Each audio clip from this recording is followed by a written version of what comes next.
The silence is what Marcus notices first. Not the comfortable quiet of a successful business meeting, but the heavy, watchful silence of a room full of men who've learned that words can get you killed. The private dining room at Salvatore's smells like garlic, expensive wine, and old money, the kind of place where deals are made with handshakes and blood, often in that order. Dante Caruso sits at the head of the table, reviewing shipping manifests that don't technically exist. At 42, he's built an empire that spans 3 states, all while maintaining the fiction that he's nothing more than a successful import-export businessman. The Caruso family has controlled the eastern seaboard's port operations for 3 generations, and Dante has no intention of being the one who loses it. His second-in-command, Vincent, is mid-sentence about the Newark situation when Dante sees him. A small figure hovering near the frosted glass partition that separates their private room from the main restaurant. Too small to be a waiter. Too hesitant to be someone's child looking for the bathroom. The boy can't be more than 9 years old, thin in a way that speaks of missed meals rather than genetics.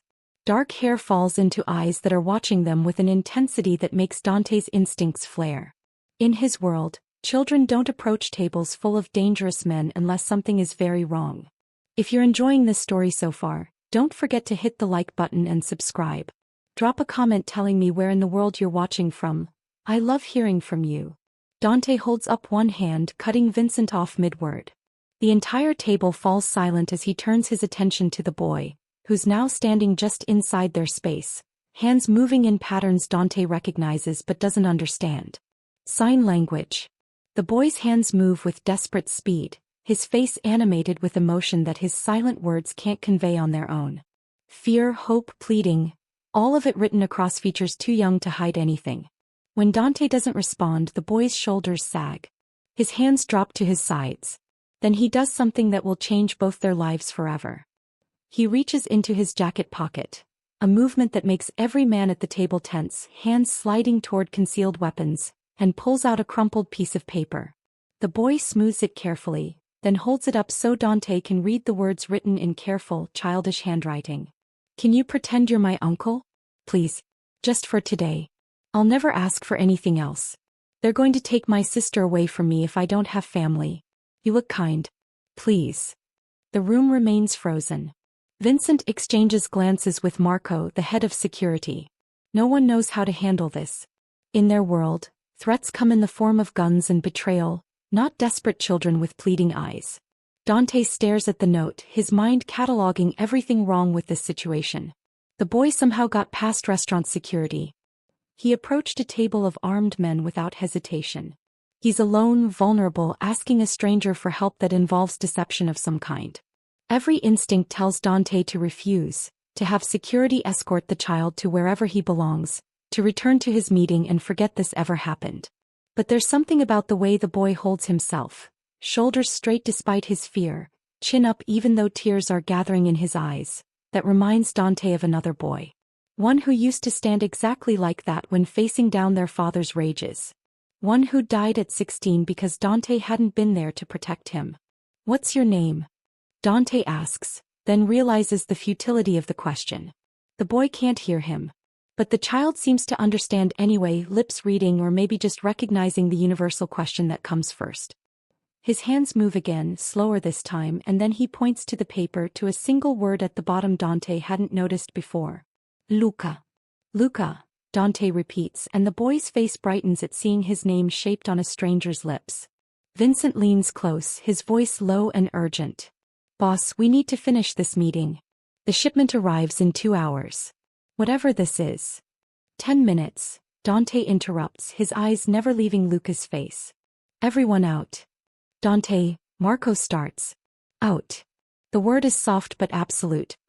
His men exchange concerned glances but obey, filing out of the private room with the discipline that's kept them alive in this business.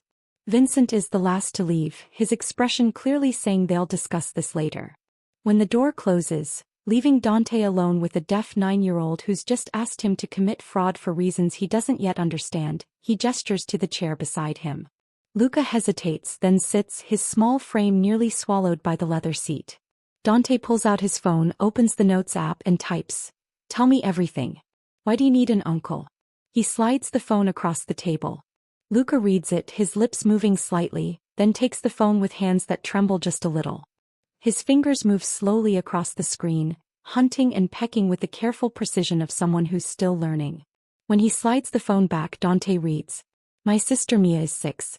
We've been in foster care for 2 years since our mom died. They keep splitting us up to different homes. Today there's a meeting with social services. If I don't have family support, they'll send her to a permanent home in California. I'll never see her again.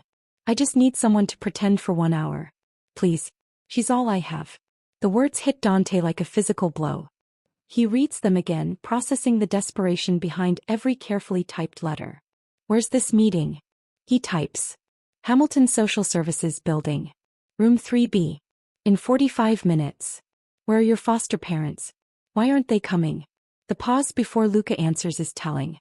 When the words appear, they explain everything. "The Hendersons don't care. They only take kids for the checks. They have 6 of us. They said I could handle my own problems. They didn't even know I left." Dante's jaw tightens. He knows the type. People who see vulnerable children as income sources, who provide the bare minimum while collecting government money. The system is supposed to protect kids like Luca. Instead, it's failed him so completely that he's resorted to approaching strangers in restaurants. "How did you find me?"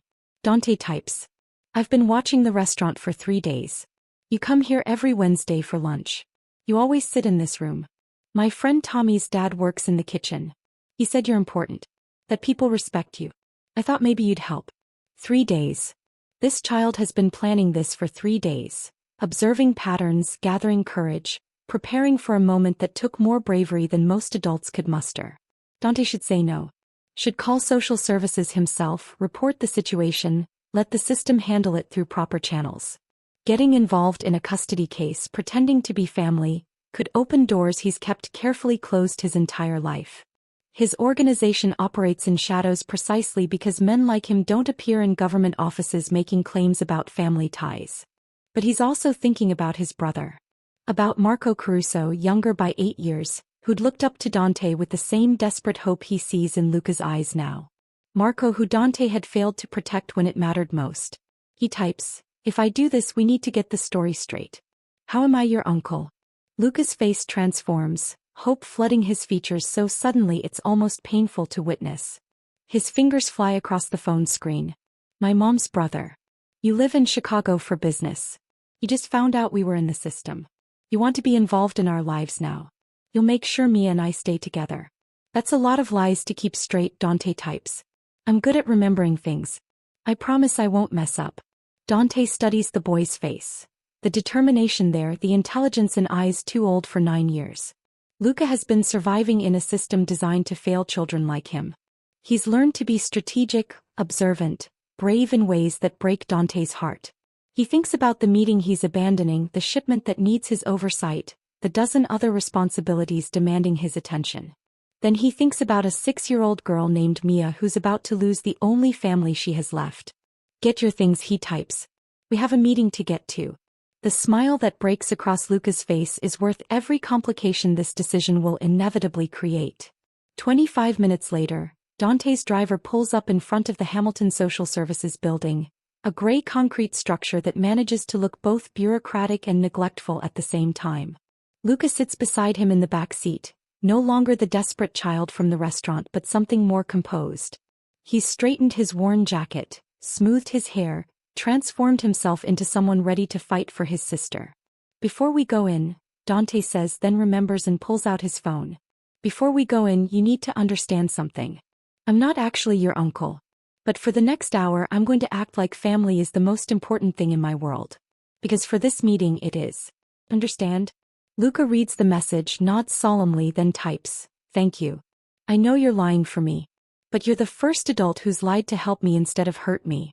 That means everything." The words settle in Dante's chest like stones. He's built his empire on strategic deceptions, on maintaining facades and manipulating truths. But this is the first time someone has thanked him for lying. They enter the building together, Dante's hand resting lightly on Luca's shoulder, a gesture that feels both foreign and somehow right. The security guard barely glances at them, waving them toward the elevator. "3rd floor," the directory says. "Family Services. Room 3B is easy to find." Through the small window in the door, Dante can see a woman in her 50s sitting behind a desk, reviewing files. A younger woman sits beside her, taking notes. And in the chairs facing them, looking impossibly small and terrified, is a little girl with dark hair and two neat braids. Mia. She's wearing a dress that's slightly too big, shoes that have been repaired with duct tape.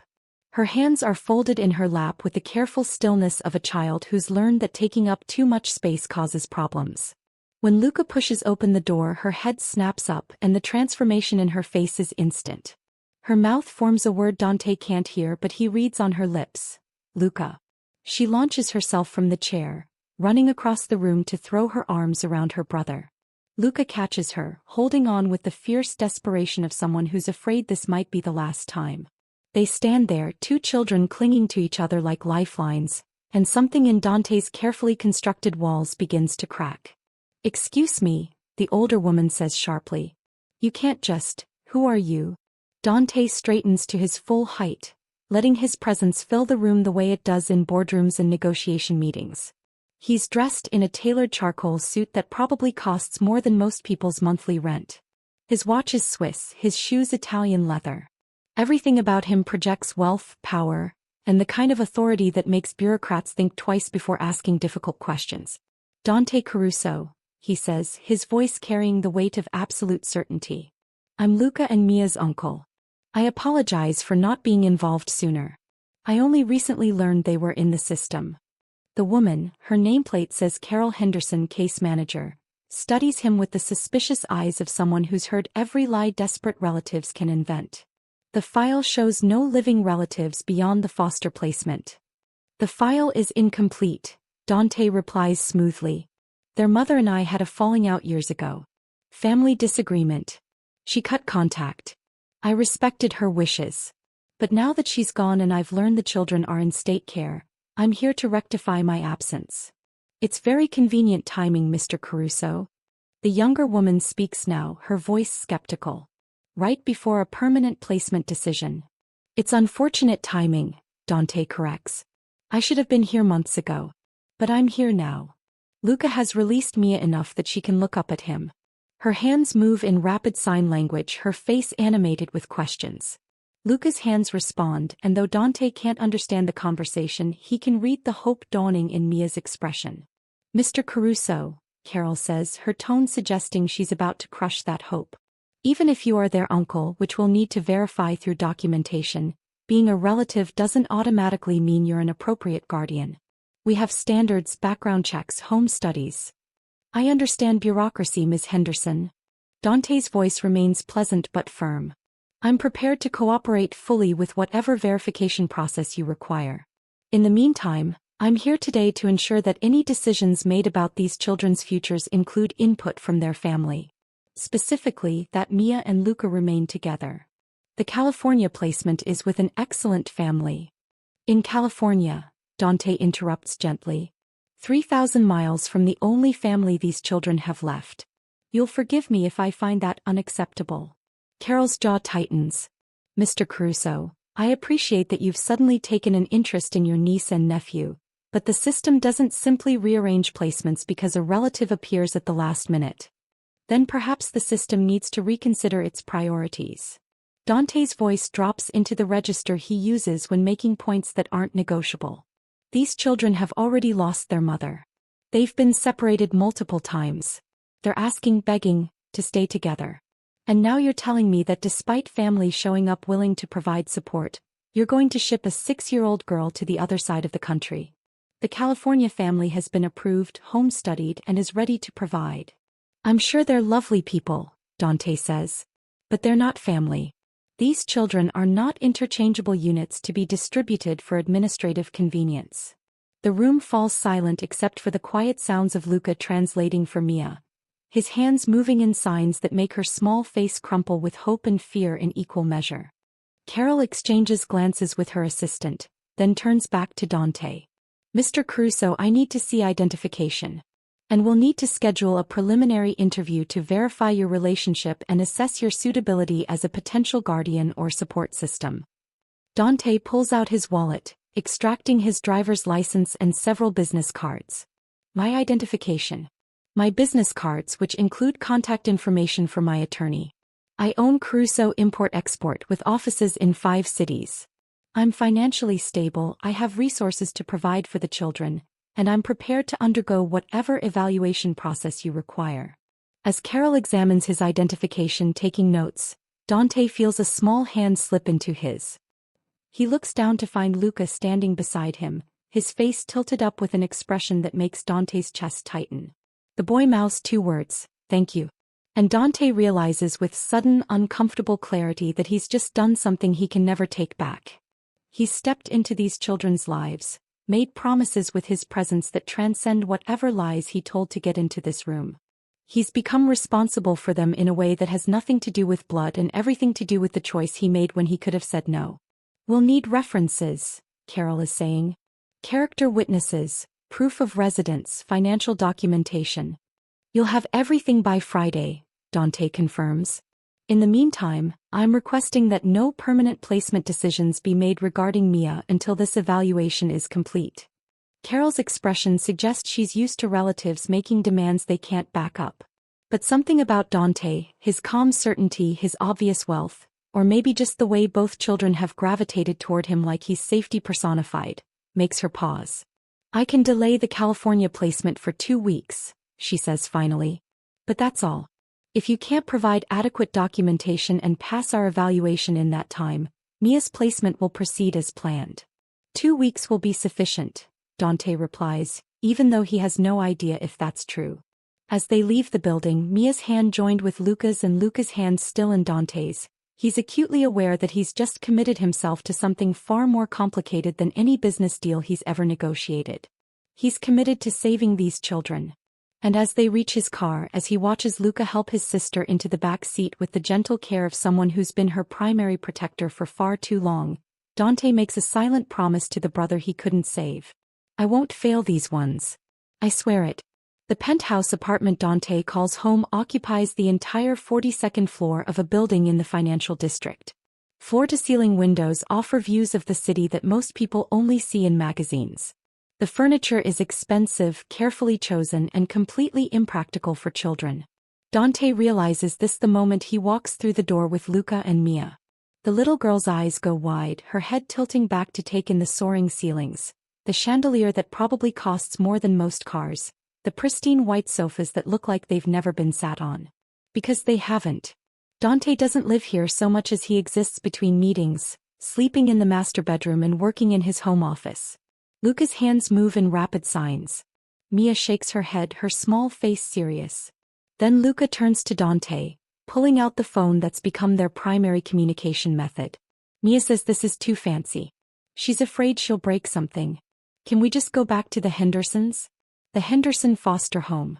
Where 6 children share 3 bedrooms and the foster parents don't care. Where Luca has been living in a system designed to warehouse children rather than protect them. Dante types, "Tell Mia this is a home, not a museum. Nothing here is more important than her and you being comfortable. Something breaks, it can be replaced. You cannot." He watches Luca translate, his hands moving with fluid grace. Mia's eyes well with tears, and she signs something back that makes Luca's expression soften. She says no one's ever said that to us before. That we're more important than things. The casual revelation of their neglect hits Dante like a fist to the chest. These children have been so thoroughly taught their own expendability that basic kindness registers as extraordinary. "You're staying here," Dante says aloud, then catches himself and types instead. "Both of you. Until we sort out the custody situation. I have 2 guest rooms. You'll each have your own space. We can share." Luca types immediately. "We always share. Mia has nightmares. She needs me there." Of course she does. 6 years old, lost her mother, been shuffled through a system that treats her like an inconvenient problem. Dante would be surprised if she slept peacefully. "Then you share," he types. "The bigger guest room has 2 beds. We'll set you both up there." Vincent appears from the hallway, his expression carefully neutral in the way that means he's furious but too professional to show it in front of children. "Boss. A word." Dante gestures to the living room. "Make yourselves comfortable. I'll be right back." Luca nods, taking Mia's hand and leading her to the white sofa. They sit together on the very edge as if afraid to put their full weight on the expensive fabric. The sight of them, Two children trying to take up as little space as possible in a home that echoes with emptiness, makes something in Dante's chest ache. He follows Vincent into the hallway, closing the door of his home office behind them. Have you lost your mind? Vincent doesn't bother with preamble. You just walked into a government building, claimed to be the uncle of two foster children you met an hour ago and brought them to your home. Your actual home, Dante. Where you live. I'm aware of what I did. Are you aware of what happens if this goes wrong? If someone investigates, if they dig into your background, if they... Vincent stops, running a hand through his hair in frustration. We've spent 15 years keeping your personal life separate from business. You don't have family connections that can be verified. You don't let people know where you live. And now you're inviting social services to examine every aspect of your life. I know the risks. Do you? Vincent's voice drops to barely above a whisper. Because I don't think you do. That kid walked into Salvatore's and made you an offer you should have refused. Should have had Marco escort him out and called social services yourself. But instead you committed fraud and now you're doubling down by bringing them here. Dante meets his second-in-command's eyes steadily. He asked me to pretend to be his uncle so they wouldn't separate him from his sister. He's 9 years old, Vincent. 9. And he was desperate enough to approach a table full of armed men because the adults responsible for his safety have failed him at every turn. That's not your problem. It is now. Vincent stares at him for a long moment. This is about Marco. The name hangs between them. Dante's younger brother, dead for 24 years, but still present in every decision Dante makes about loyalty and family and the people worth protecting. Luca looks up at him, and in the boy's eyes Dante sees exhaustion that goes deeper than one sleepless night. This is routine for them. Mia's nightmares, Luca's vigil. How many nights has this 9-year-old stayed awake providing comfort that the adults in their lives should have offered? Dante pulls out his phone, the light from the screen harsh in the darkness. What does she need? Usually she just needs to know I'm here. That she's not alone. It takes a while but she calms down eventually. What's the nightmare about? Her mom. The accident. Mia was in the car. He saw. Maybe, Dante admits. Or maybe it's about doing one thing that isn't calculated for business advantage. One thing that's just right. Right doesn't keep you alive in our world. No, Dante agrees. But living without doing something right occasionally makes you wonder what you're staying alive for. Vincent's jaw tightens, but some of the anger bleeds from his expression. You're going to need documentation. Birth certificates, proof of relationship, character references that can withstand scrutiny. How exactly do you plan to fake being related to two children whose mother you never met? I don't know yet. That's why I'm paying you to figure it out. Dante. 2 weeks, Vincent. Carol Henderson gave me 2 weeks to prove I'm suitable family support. Find me a way to make this work. And if I can't? Dante thinks about Mia's face when she realized Luca hadn't been taken from her yet. About the way Luca stood in that social services office with his shoulders straight and his chin up, fighting for the only person he had left in the world. Then we find another way. But we don't let them separate those children. That's non-negotiable. Vincent is quiet for a long moment. Then he sighs, the sound of a man who knows when he's lost an argument. I'll make some calls. We have contacts in record-keeping, people who owe us favors. It's possible we can create a paper trail that shows you as their maternal uncle. But it won't stand up to serious investigation, Dante. If anyone digs deep enough, then we make sure no one digs that deep. After Vincent leaves, Dante returns to the living room to find both children exactly where he left them, perched on the edge of the sofa like birds ready to fly away at any moment. Mia has fallen asleep against Luca's shoulder, exhausted by the emotional weight of the day. Luca's eyes are red-rimmed but dry, his hand gently stroking his sister's hair. Dante sits in the chair across from them, careful not to startle Luca. The boy watches him with an expression Dante can't quite read. Hope, wariness, and something that might be the beginning of trust. He pulls out his phone and types, "You're safe here. Both of you. I meant what I said in that office. I'm going to make sure you stay together." Luca reads the message, his lips trembling slightly. Then his hands move in a series of gestures that Dante wishes he could understand. When Dante looks confused, Luca takes the phone and types slowly. "Why are you helping us? You don't know us. We're nobody. And I know you're not really our uncle. I'm not stupid. But you came anyway. Why? Dante stares at the question at this 9-year-old who's too observant and too honest for the lie to survive between them. He could maintain the fiction, insist on the uncle story. Instead he finds himself typing the truth. I had a younger brother. He was 8 years younger than me. When I was 19 and he was 11, some men came to our house looking for our father. They took Marco to send a message. I got there too late. I've spent the past 24 years wishing I could go back to that day and make different choices. I can't save my brother. But maybe I can help you save your sister. The honesty cost him something. A piece of the armor he's worn since Marco's death. The distance he maintains between his emotions and his actions. But Luca deserves the truth about why a stranger would risk everything to help him. The boy reads the message once, twice, 3 times. Tears spill down his cheeks, silent in the way that everything in Luca's world is silent. His hands move. Thank you, Dante recognizes, the universal sign even non-signers understand. And then he's carefully shifting Mia so he can wipe his eyes with the back of his hand. I'm sorry about your brother, Luca types. But I'm glad his memory made you help us. Does that make me a bad person? No, Dante types back immediately. Makes you a survivor. There's no shame in accepting help, Luca. Even from strangers who have their own reasons for offering it. If you're hooked on this story, make sure to subscribe and turn on notifications so you never miss an upload. Your support means everything and helps me bring you more emotional stories like this one. A soft knock interrupts the moment. Dante looks up to find Rosa standing in the doorway. His housekeeper, a woman in her 60s who's worked for him for the past decade and knows better than to ask questions about his business. Mr. Caruso, she says quietly, her eyes taking in the 2 children with the quick assessment of someone who's raised 5 children of her own. I heard you had guests. I thought perhaps they might be hungry. Dante realizes he hasn't thought about food, about any of the practical necessities of suddenly having children in his home. Rosa, this is Luca and Mia. They'll be staying here for a while. Luca is deaf. Mia is. I'm not actually sure. Rosa's expression doesn't change, accepting this information with the same calm pragmatism she brings to everything. Can Mia hear? Luca is already typing on the phone. Mia can hear. Just me who's deaf. We're both hungry. We didn't eat lunch. The meeting was supposed to be quick.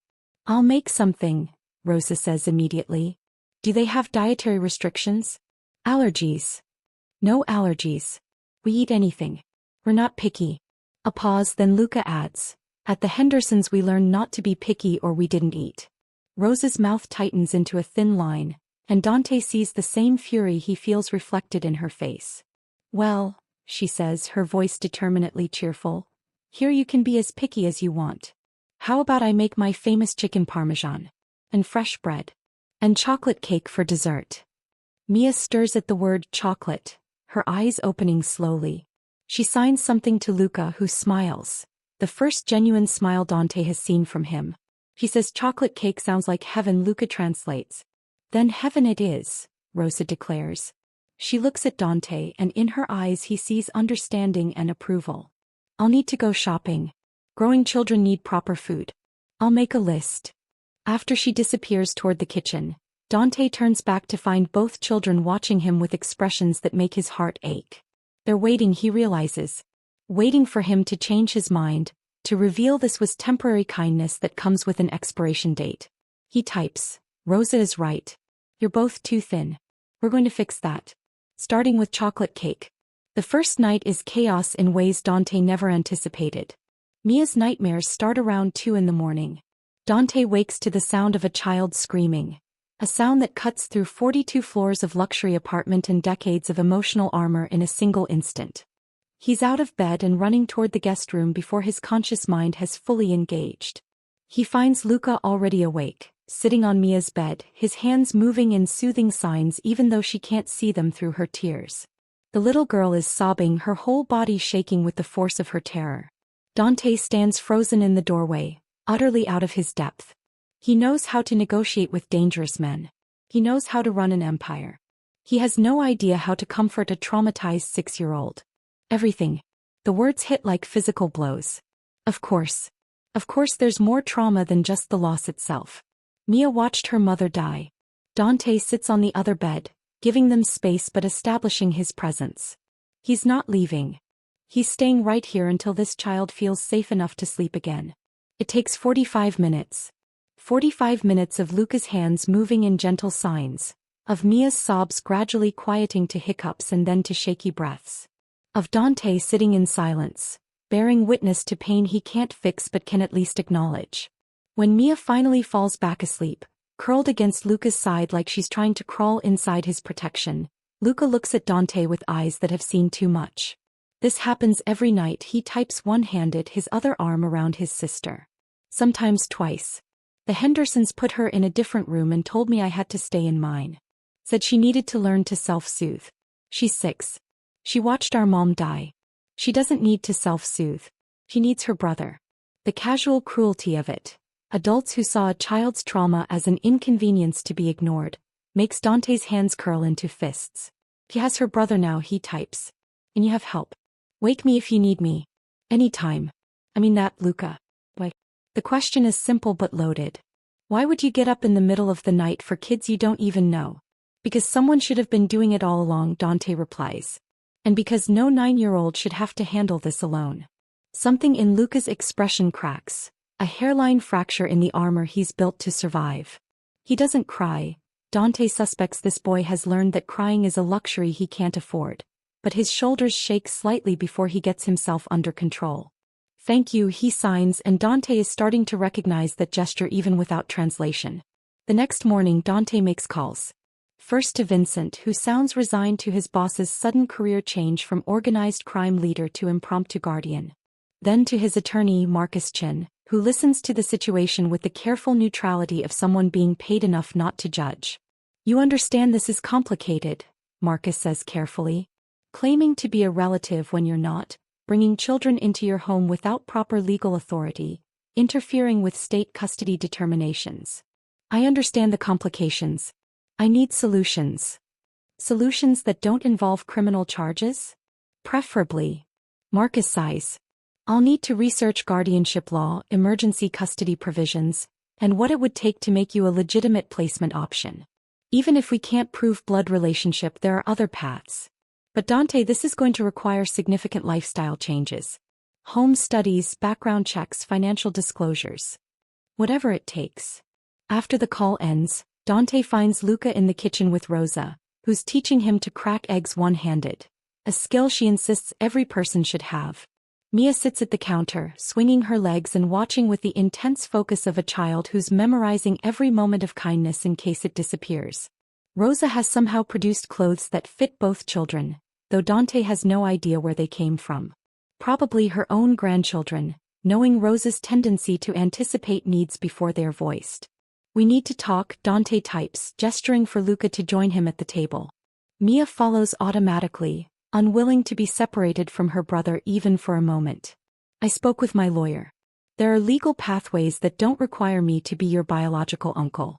Emergency guardianship, foster care approval, even adoption eventually if that's what you want. But all of them require investigation into my life, my home, my finances. It means people asking questions. Luca's expression is solemn as he reads. He types, will they find things that get you in trouble? The kid is smart. Too smart. He's clearly figured out that men who command the respect Dante does don't usually operate on the right side of every law. Possibly, Dante admits. I'm going to be honest with you, Luca. My business isn't entirely conventional. There are aspects of my life that don't stand up well to scrutiny. If social services investigates thoroughly enough, they might decide I'm not an appropriate guardian. So we should leave. Luca's fingers move quickly across the screen. Before you get in trouble because of us. We can go back to the Hendersons. It's fine. We've survived worse. The casual acceptance of abandonment breaks something in Dante's chest. These children have been let down so many times that they're already preparing for him to do the same. Though he types firmly. You're not going back there. We're going to make this work. I just needed you to understand that it might get complicated. There might be difficult questions. You might hear things about me that are, he pauses, searching for the right word, concerning. But none of that changes my commitment to keeping you and Mia together. Even if it costs you things. Luca's eyes are searching Dante's face as if trying to determine if this promise is real. Even if it's hard? Especially then, Dante confirms. Mia signs something to Luca, her small face serious. Luca's expression softens as he translates. She wants to know if you're going to be our forever uncle or our temporary uncle. Forever. The word carries weight Dante hadn't fully considered when he walked into that social services office. This isn't a short-term solution to be managed and then set aside. These children need permanence, stability, a future that isn't measured in 2-week increments between placement decisions. Forever, he types and feels the word settle over him like a vow. You'll have me. Mia doesn't wait for translation. She slides off her chair and comes to Dante, her small arms wrapping around his waist in a hug that nearly undoes him. She's tiny against his frame, all sharp angles and fragile bones, smelling like Rose's lavender soap and childhood itself. Over her head, Dante meets Luca's eyes. The boy is crying silently, tears streaming down his face even as he smiles. The first real smile Dante has seen, bright and unguarded and devastating in its hopefulness. And Dante realizes that somewhere between agreeing to pretend for an hour and this moment he stopped pretending. These aren't just children he's helping temporarily. They're his now in every way that matters. He's going to have to figure out how to be what they need. The home study happens 3 days later. Carol Henderson arrives at precisely 10 in the morning, accompanied by a younger woman introduced as Jennifer Pierce, a family placement specialist. They're both professional, polite, and clearly skeptical about this entire arrangement. Mr. Caruso, Carol begins, settling into the chair Dante offers in his living room. I appreciate you accommodating this visit on such short notice. We need to assess whether your home is appropriate for children and whether you understand what guardianship would entail. I understand. Dante has prepared for this. Vincent has coached him. Marcus has provided documentation of his legitimate business operations, the import-export company that does actually exist, alongside less legal ventures. Rosa has ensured the apartment looks lived in rather than sterile. And Luca and Mia are at school. Dante enrolled them yesterday, finding a private academy that has programs for deaf students and that asked fewer questions than public schools about sudden mid-year transfers. Let's start with your relationship to the children, Jennifer says, her notepad ready. You claim to be their maternal uncle? Their mother, Elena, was my younger sister. The lie comes easily, built from the backstory Vincent's people created. We had a falling out when she was 20. She moved to Oregon and we lost touch. I didn't know about the children until recently. What caused the falling out? I disapproved of her relationship with the children's father. He wasn't. Dante pauses, choosing words carefully. He wasn't someone I thought would be good for her. I was wrong to interfere. By the time I realized that, she'd cut contact completely. It's believable because it's based in truth. The kind of family estrangement that happens often enough that social services won't find it suspicious. And you only recently learned about Luca and Mia being in foster care? Carol's tone suggests she doesn't quite believe this. I have people who monitor certain things for me. Also true, though not in the way Carol thinks. When Elena's death certificate was filed, it triggered an alert. I started looking for the children immediately. It took time to locate them in the system. Very convenient timing, Jennifer murmurs, making a note. Life is rarely convenient, Miss Pierce. I wish I'd known sooner. But I'm here now and I'm prepared to do whatever necessary to be part of their lives. The questions continue for an hour. About his finances, extensive, carefully documented through legitimate business. About his work schedule, flexible, he can work from home. About his experience with children, none but willing to learn. About his understanding of trauma and special needs, he's already researching, already consulting with experts. Then they tour the apartment. Carol makes notes about the space. Plenty of room, appropriate accommodations, safety measures in place. But Jennifer's eyes are sharp, taking in details that tell different stories than the ones Dante is offering. This is a beautiful home, Mr. Caruso, she says carefully. But it doesn't look like a place where children live. Or where anyone lives, really. It looks like a showroom. Before Dante can respond, Rosa appears from the kitchen. That's because Mr. Caruso works too much and forgets to actually use his own home, she says with the comfortable familiarity of someone who's earned the right to critique her employer. But it's changing already. Look. She gestures to the coffee table, where Mia's origami animals are carefully displayed. To the bookshelf, where children's books now sit alongside business volumes. To the refrigerator in the kitchen, visible through the doorway, where Luca's carefully printed schedule is held by magnets. The children have been here 3 days, Rosa continues. Already it feels more like a home than it has in the 10 years I've worked here. That's what children do. They make a space come alive. Carol and Jennifer exchange glances, and something in their expressions shifts slightly. Not full acceptance, but perhaps the beginning of possibility. Where are Luca and Mia now? Carol asks. School. Bridges Academy. They have excellent programs for deaf students, and Luca's teacher says he's already making friends. Dante pulls out his phone, showing them the enrollment paperwork, the confirmation of Luca's IEP transfer, the photographs Rosa insisted on taking this morning of both children in their new uniforms. Luca had cried when Dante told him he could go to Bridges. Apparently, the Hendersons had him in a public school with minimal deaf education support, where he struggled to keep up and was frequently bullied. Bridges was one of the top schools in the state for deaf students. Expensive, exclusive, and exactly what Luca needed. You enrolled them in Bridges? Jennifer's eyebrows rise. That's a very expensive school. They deserve the best education available. Luca is brilliant. He taught himself to lip read fluently by age 7. His written communication is far above grade level. He's been failed by schools that didn't see his potential. That ends now. And Mia? Mia is in 1st grade. She's shy, struggles with nightmares, needs stability and patience. The counselor at Bridges specializes in childhood trauma. She's already scheduled sessions for both children. Carol makes notes, her expression unreadable. You've been thorough. I'm invested. Dante meets her eyes directly. These children have been through enough. If I'm going to be part of their lives, I'm going to do it right. The visit continues for another hour. They review his background check, carefully sanitized. His financial statements, impressive. His character references, Vincent has called in favors from legitimate business associates. Everything is in order, at least on the surface. As they're preparing to leave, Jennifer pauses at the door. Mr. Caruso, may I ask you something off the record? Of course. Why are you really doing this? The truth, not the story about your sister. Dante could maintain the fiction. Should maintain it. But something about Jennifer's directness, about the genuine concern in her eyes, makes him choose honesty.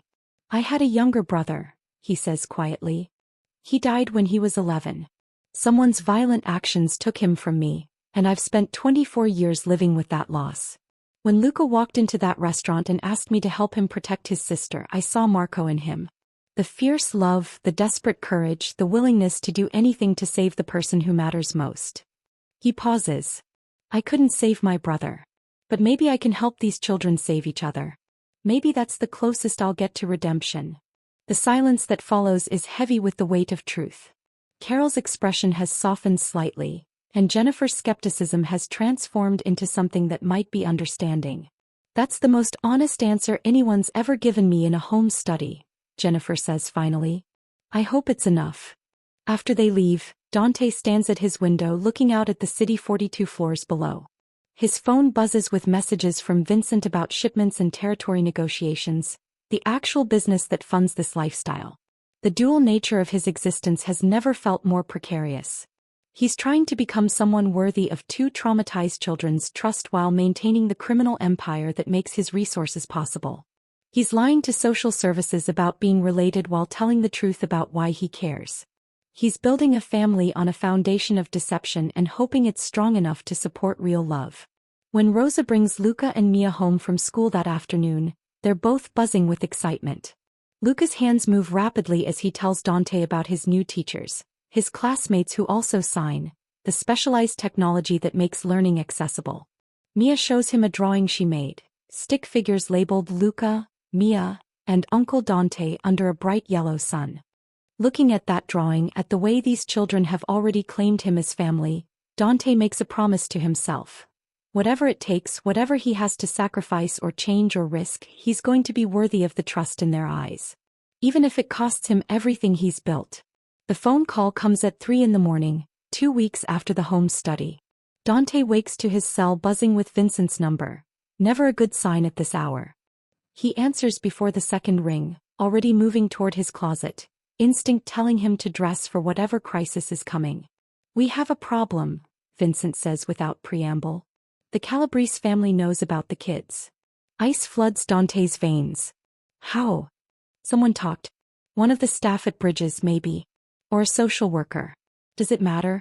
They know you've taken in 2 foster children. They know you're getting attached.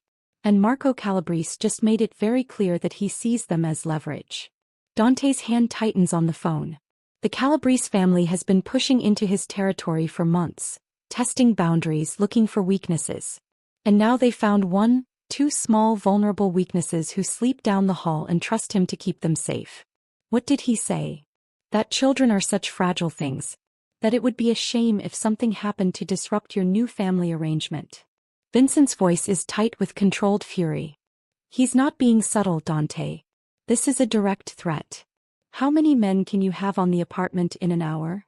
Already done. Angelo's outside your door. Marco's in the lobby. I have 3 more en route. But Dante, we need to talk about the endgame here. You can't protect them forever if the Calabrese family decides. Then we make sure they decide differently. Dante's voice drops into the register that's ended negotiations and started wars. Set up a meeting. Tonight. I want Marco Calabrese to understand exactly what happens if he comes near these children. After the call ends, Dante stands in his darkened bedroom, listening to the sounds of his apartment. Everything is quiet. Rosa asleep in the staff quarters, the children presumably sleeping in their room down the hall. But when he moves silently to check on them, he finds Luca awake, sitting up in bed with his phone in hand. The boy's face is pale in the screen's glow. He watches Dante appear in the doorway, and even in the darkness, Dante can see the fear in his eyes. I heard you on the phone, Luca types. His hands are shaking slightly. I can't hear words, but I felt the vibrations. You were upset. Is someone coming for us? Dante could lie. Should lie. Luca is 9 years old and has already survived enough trauma. But Dante has promised honesty, and this boy deserves the truth about the dangers his presence has created. He sits on the edge of the bed, careful not to wake Mia, and types. Some bad people know you're here. They think they can use you to hurt me. I won't let that happen, but I need to be honest with you about the risk. We should leave. Luca's response is immediate. Tonight. Before anyone gets hurt because of us. No, Luca. You're not running because dangerous people exist. You're 9 years old. You've already spent too much of your life being responsible for things that aren't your fault. Luca's eyes fill with tears. At the Hendersons, when things got bad, they always sent us away. To different homes, different families. They said we were too much trouble. That we brought problems with us. His fingers pause, then continue typing. Maybe they were right. Maybe we do bring problems. Dante feels something crack inside his chest. The armor he's worn for decades splintering under the weight of this child's learned helplessness. He takes the phone and types with fierce certainty. Listen to me very carefully. You are not a problem. You are a child who deserves safety and love.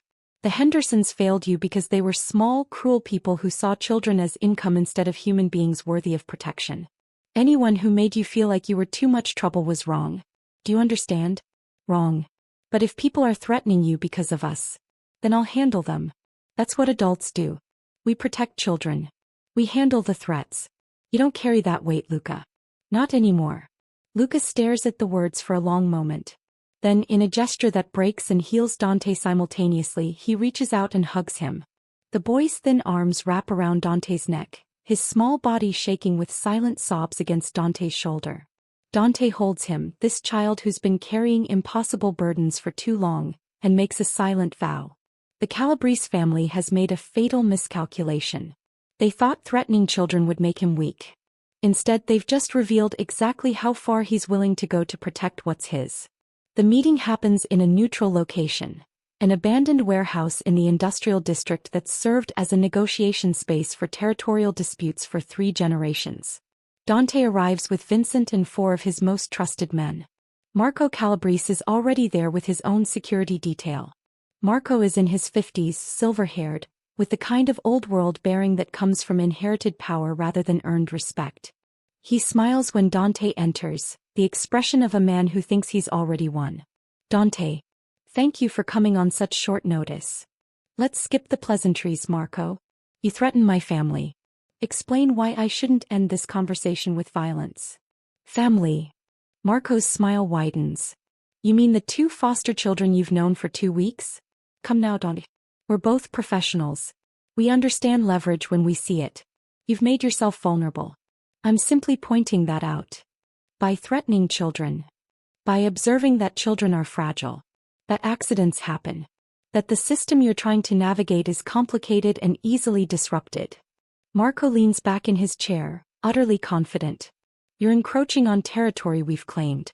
The ports, the distribution networks. You've been blocking our expansion for months. I'm suggesting that perhaps you reconsider your position. For the children's sake. The casual evil of it, using traumatized children as bargaining chips in a territory dispute, makes Dante's blood run cold with fury. He's done terrible things in his life. He's hurt people, destroyed businesses, made decisions that cost lives. But he's never, ever used children as weapons.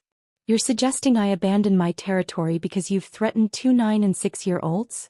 I'm suggesting you be reasonable. We can share the ports. We can negotiate distribution rights. All it requires is your cooperation. And in exchange, your new little family stays safe and undisturbed. Dante studies Marco for a long moment, letting the silence stretch. Then he pulls out his phone, scrolls through his photos and slides it across the table.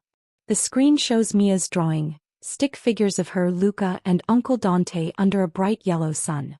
That's what you're threatening, Dante says quietly. A 6-year-old girl who watched her mother die in a car accident. Who has nightmares every night. Who's just starting to believe she might be safe for the first time in 2 years. That's who you're using as leverage, Marco. I'm sure she's lovely. But this is business. No. Dante's voice drops into the dangerous register that's preceded every significant action he's ever taken. This is you making the last mistake of your life. Marco's smile falters slightly. You're threatening me? I'm explaining reality to you. Dante leans forward. You came after children under my protection. In our world there are lines that don't get crossed. Women and children are off limits. Boys. You just violated the oldest, most sacred rule we have. Dante, you're being dramatic. I've already made calls, Marco. To the other families. To everyone who has a stake in maintaining order in this city. I've explained what you've done. How you've threatened children to gain business advantage.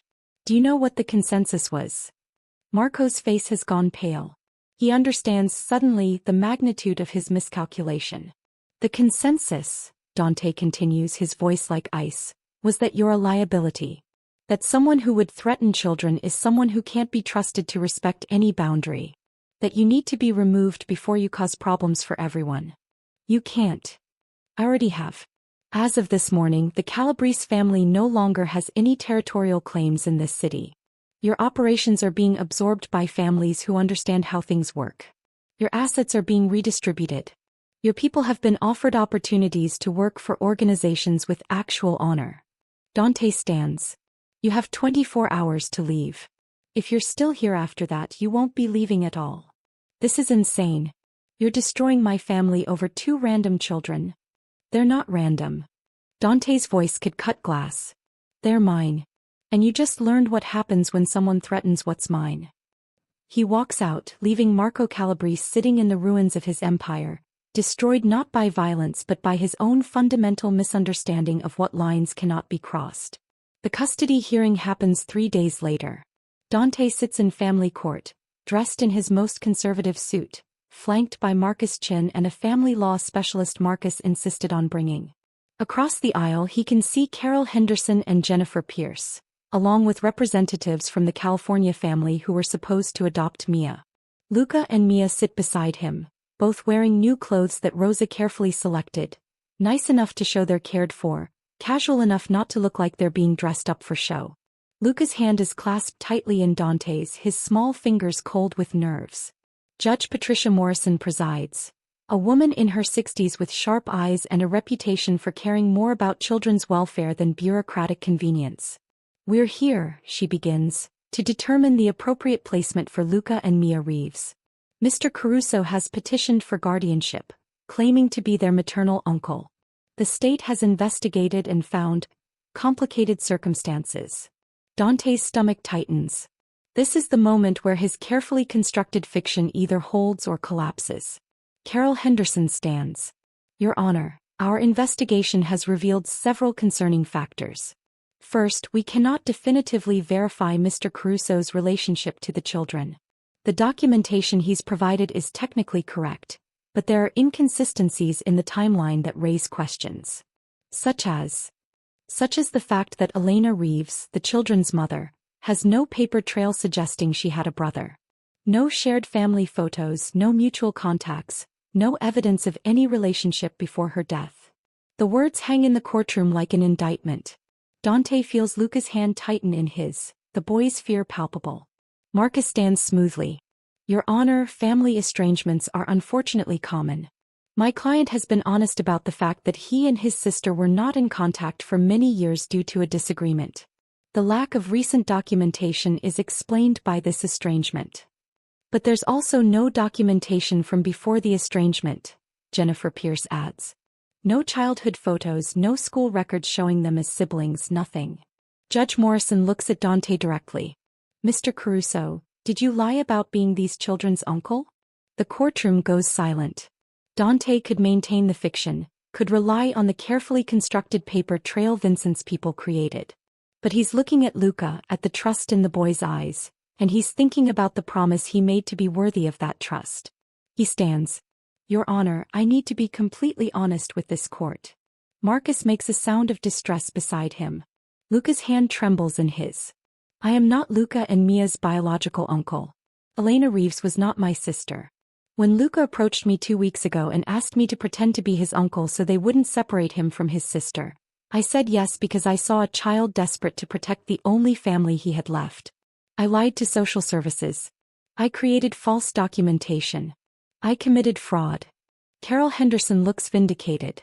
The California family's attorney is already standing, ready to argue for immediate placement.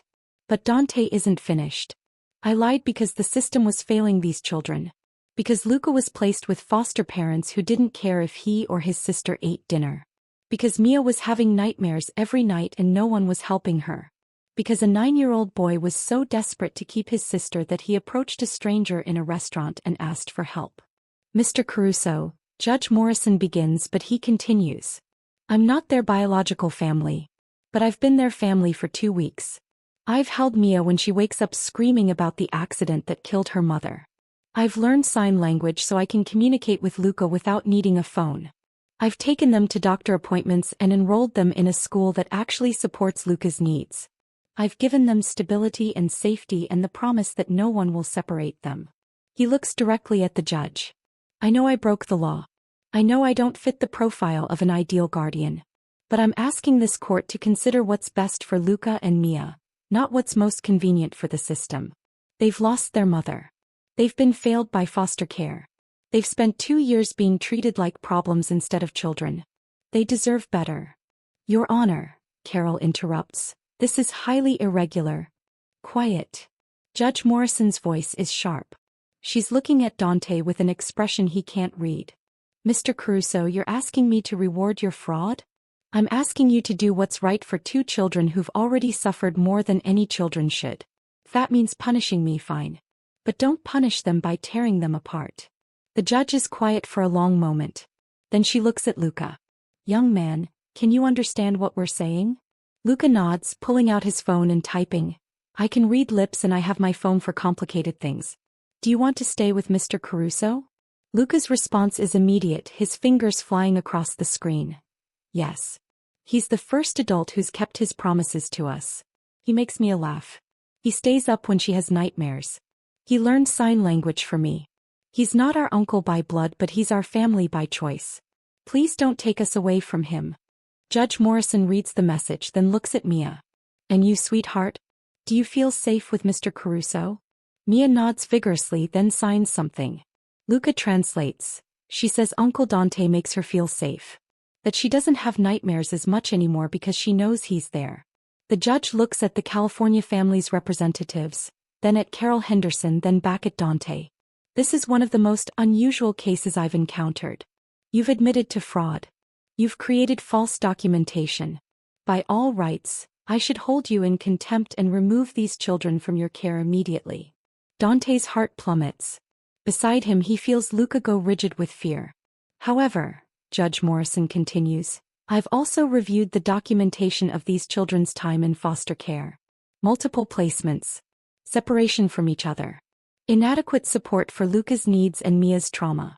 The system hasn't served them well. She pauses, her eyes moving from Dante to the children and back. I'm making a highly irregular decision. Mr. Caruso, I'm placing Luca and Mia in your care under a 6-month emergency guardianship. During that time, you will undergo proper foster parent training, regular home visits, and psychological evaluation to determine your suitability as a long-term guardian. If, at the end of 6 months, you've demonstrated that you can provide appropriate care, and if the children still wish to remain with you, we'll discuss permanent guardianship or adoption. Your Honor. Carol protests.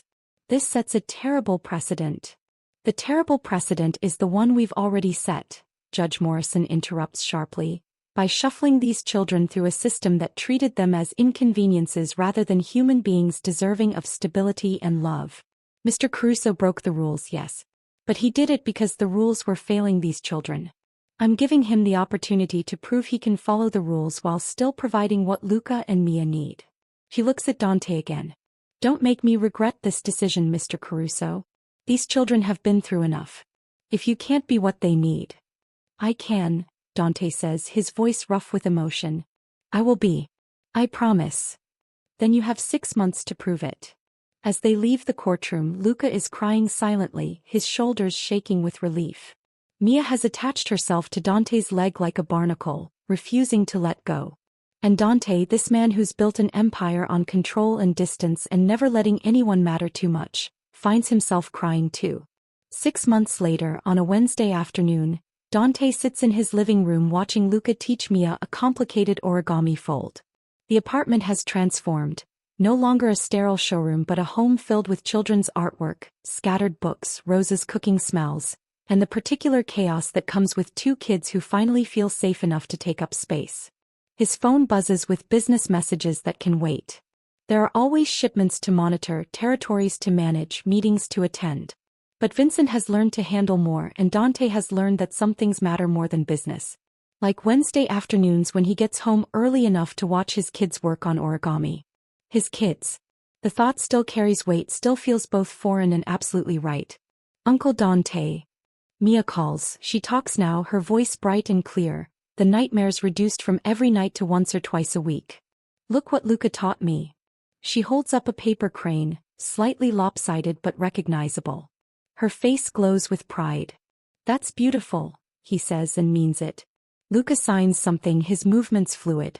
Dante has become proficient enough in ASL to carry on conversations, though complex discussions still require written backup.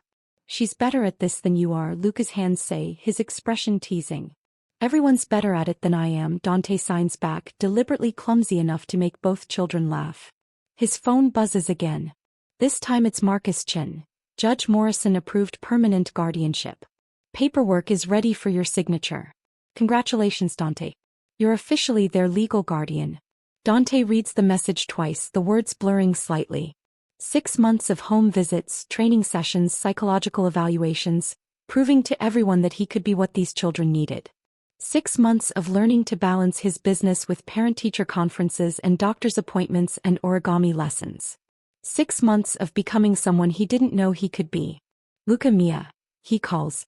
Both children look up. I just got some news. Judge Morrison approved everything. The guardianship is permanent now. You're staying with me. Forever if you want. Luca's eyes fill with tears. His hands move in rapid signs that Dante has learned to recognize. Forever? Really? Really? Dante signs back. You're stuck with me now. Mia launches herself at him, nearly knocking him over with the force of her hug. Forever, uncle, she shouts. You're our forever uncle. Luca is slower, more careful, but when he joins the hug, Dante feels the trembling in his small body. The release of 2 years of fear that the next placement would separate them, that safety was always temporary, that love came with expiration dates. Hey, Dante says softly, pulling back enough to see both their faces. I need you to understand something. I'm not perfect at this. I'm going to make mistakes. There will be times when I don't know what I'm doing. But I promise you, his voice roughens, I promise that I will never give up on you. Never send you away. Never stop fighting for you. You're my family now. That's permanent. Even when Mia has nightmares? Luca asks, his voice uncertain. Especially then. Even when I get in trouble at school? Mia adds. Even then. Though let's try to minimize the trouble, okay? Even when we're difficult or annoying or too much? Luca's question is quiet, carrying the weight of every adult who's made him feel like his existence was a burden. Dante pulls both children close again. You are never too much. You're exactly enough. And I'm honored to be your uncle. They stay like that for a long moment. This unlikely family built on lies that became truth, on a desperate child's courage and a damaged man's decision to be better than his past. Later that night, after dinner and homework and the evening routine they've established, after Mia has been tucked in and Luca has settled with a book, Dante stands at his window looking out at the city. His phone buzzes with a message from Vincent. The Calabrese situation is resolved. Marco left the city. His remaining operations were absorbed without incident. You made the right call. The right call had cost Marco Calabrese everything. His territory, his reputation, his future in this city. All because he'd threatened children. Dante doesn't feel guilty about it. Some lines are absolute. Some principles matter more than business. And protecting the vulnerable, especially children, is the one rule Dante will never compromise on. His phone buzzes again. This time it's a photo from Rosa. Luca and Mia asleep in their room, curled together like they always do, surrounded by origami animals and children's books and all the evidence of a childhood finally being lived instead of just survived. Dante saves the photo, adding it to the collection he's built over 6 months. Evidence of transformation, theirs and his. He thinks about Marco, his younger brother who died at 11. Who never got the chance to grow up safe and loved. Who Dante couldn't save. I'm trying, he thinks, sending the thought to whatever place Marco exists in his memory. I'm trying to be better. To protect what matters. To use this power for something good. A soft sound makes him turn. Luca stands in the hallway, hesitant. Can't sleep? Dante asks. Luca shakes his head, then crosses to join Dante at the window. They stand together in comfortable silence. This man and this child who found each other through desperation and stayed through choice. Finally, Luca pulls out his phone and types. Thank you for saying yes that day in the restaurant. Thank you for not sending us away. Thank you for being our uncle even when you didn't have to be. Thank you for asking, Dante replies. For being brave enough to approach a stranger. For trusting me with your sister. For giving me a reason to be better than I was. Luca smiles. The bright, unguarded smile that appears more frequently now but still carries the preciousness of hard-won joy. Then he hugs Dante quickly before padding back to bed, to his sister, to the safety they've finally found. Dante returns to the window, to the city spread out below, to the life he's built on contradictions and complications. He's still Dante Caruso, still runs an empire, still makes decisions that exist in moral gray areas. But he's also Uncle Dante now. Guardian to 2 traumatized children who've taught him that some things, family, love, the fierce protection of the vulnerable, matter more than any business, any territory, any empire.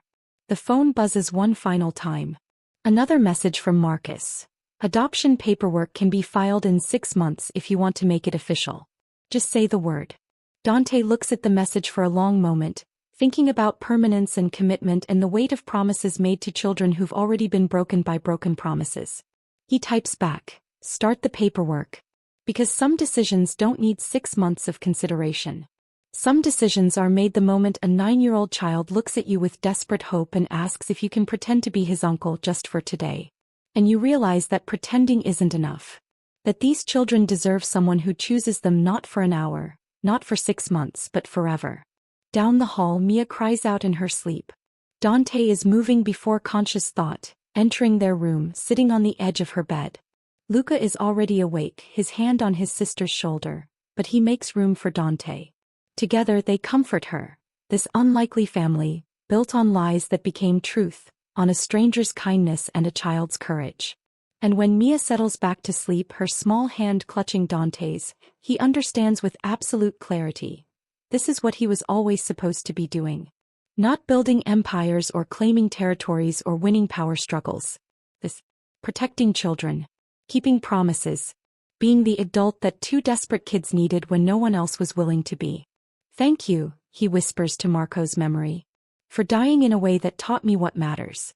I'm sorry I couldn't save you. But maybe I can save them. And in the quiet of a children's bedroom, surrounded by origami animals and the soft breathing of two kids who finally feel safe, Dante Caruso becomes the man he was always meant to be. Not in spite of his past but because of it. Not by erasing his history but by ensuring these children get to write a different future.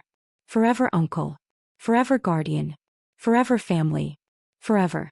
Thank you so much for watching until the end. If you loved this story, check out the other videos on your screen now. I think you'll really enjoy them. And don't forget to subscribe if you haven't already. See you in the next story.